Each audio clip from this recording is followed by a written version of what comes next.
Main यह चलता है कि भैया दिल्ली सरकार को भैया आम आदमी पार्टी चलाती है, जिसमें सबसे टॉप नंबर पे आता है सबसे बड़ा नाम अरविंद केजरीवाल और दूसरे नंबर पे आता है मनीष सिसोदिया। अब हुआ ऐसा कि भैया सीबीआई की जब रेड हुई मनीष सिसोदिया पे तो भैया इनको कर लिया गया बंद, ये हो गए अरेस्ट और ये अब है जेल में। सीबीआई ने भैया कहा कि 8 घंटे लगातार पूछताछ के बाद मनीष जी कोऑपरेट नहीं कर रहे थे, अच्छे से क्वेश्चंस का आंसर नहीं दे रहे थे, इसीलिए उनको जेल में बंद करना पड़ा। 22 फरवरी की बात है, मिनिस्ट्री ऑफ होम अफेयर ने पहले ही यह बता दिया था कि भैया मनीष सिसोदिया पे भैया ध्यान रखना, क्योंकि आगे जाके ये हो सकता है ये सब। पिछले साल 2022 में सीबीआई का रोल सेम आया था, जब दिल्ली के चीफ सेक्रेटरी नरेश कुमार ने एक रिपोर्ट सबमिट करी लेफ्टिनेंट गवर्नर को कि ये क्या करते हैं कि पैसा को बिजनेसमैन पे भेजते हैं और ऐसा भेजते हैं कि बिजनेस से जो निकला हुआ पैसा इनके पास वापस आ जाता है रंगे हाथों, कुछ किसी को पता नहीं चलता। तो हुआ कुछ ऐसा था कि भैया एक लिक्विड पॉलिसी आई थी, एक पुरानी और एक नई, लेकिन जो दूसरी पॉलिसी आई थी ना उसी के बदौलत यहाँ सब कांड हो रहा है और इनको जेल हुई है। तो जो पुरानी वाली पॉलिसी थी वो ये थी कि भैया जितने भी दारू के ठेके या फिर जितने भी दारू की दुकान होंगी वो सब गवर्नमेंट के अंदर आएंगे और जितना गवर्नमेंट पैसा लगाएगी उतना ही पैसा सबको बेचना पड़ेगा, उतना ही अमाउंट पर, कोई आप चेंजेस नहीं कर सकते। वहीं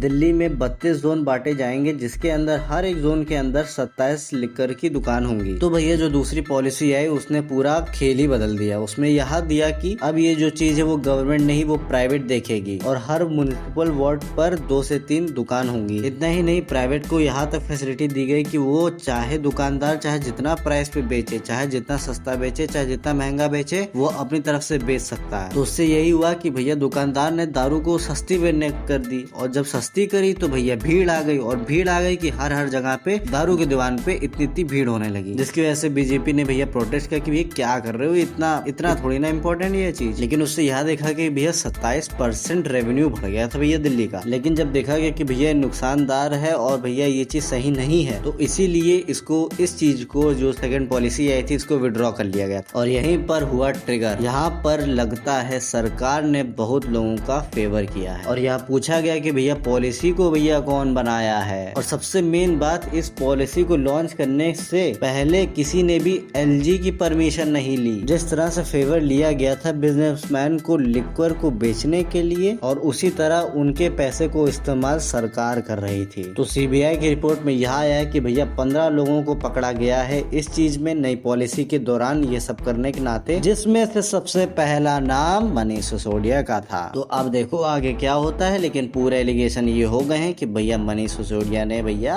कांड कर दिया। छुटने के तो भैया कम चांसेस है, अब वो पता नहीं, लेकिन नेता है, कुछ ना कुछ करके तो निकल ही जाएंगे, ये मेरे को पता है। यही तो होता है भारत में अब।